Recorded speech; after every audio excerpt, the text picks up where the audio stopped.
Bonjour. La plupart des fois, nous avons constaté dans la société quelqu'un qui a été richement béni. Il a eu beaucoup d'argent, beaucoup de moyens. Il a occupé des postes stratégiques dans un pays quelconque. Il a été fortuné même dans les affaires. Il a prospéré. Et subitement, il tombe. Il tombe, il n'a plus rien. Il n'a plus de moyens pour sa survie. On se pose la question pourquoi? Beaucoup de gens se posent cette question. Il a connu l'ascension, il a connu l'apogée, subitement, il tombe jusqu'à terre. On se pose la question, qu'est-ce qui lui est arrivé?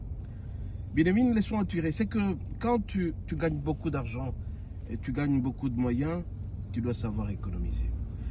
Économiser ne veut pas dire ne pas manger, ne pas s'habiller. Savoir qu'est-ce qui est prioritaire.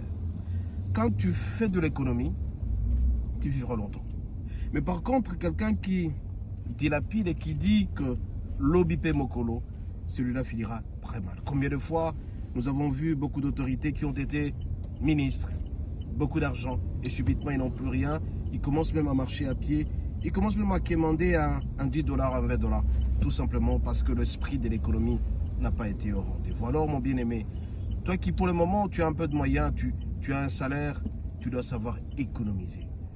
Tu dois savoir économiser parce que il ne faut pas que tu te dises un jour, tu as 65 ans, tu ne veux plus aller en retraite parce que tout simplement, tu n'as rien bénéficié, tu n'as rien gardé. Alors, ça va faire des économies, ça va regarder le lendemain. Fais des petites économies. Ne mange pas tout. Dans le 100%, tu donnes ta dîme, tu donnes l'argent pour tes enfants, tu manges régulièrement, tu sais économiser et épargner. Eh bien, pourquoi les banques existent? Parce que tout simplement, les épargnes peuvent exister aussi. Mais toi, tu consommes tout jusqu'à telle enseigne que tu te dis que le lendemain, tu trouveras autre argent. N'oublie pas que le lendemain appartient à Dieu. C'est Dieu seul qui contrôle le lendemain. Si tu sais tout dilapider, sois sûr et certain que tu seras seul à pleurnicher. Personne ne te reviendra. Quand tu as l'argent, tu as beaucoup d'habits.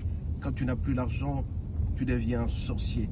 Tout le monde t'effuit et tu seras malheureux. Alors mon bien-aimé, je te rappelle que tu dois faire des économies. Garde ce que tu as. Ne consomme pas tout.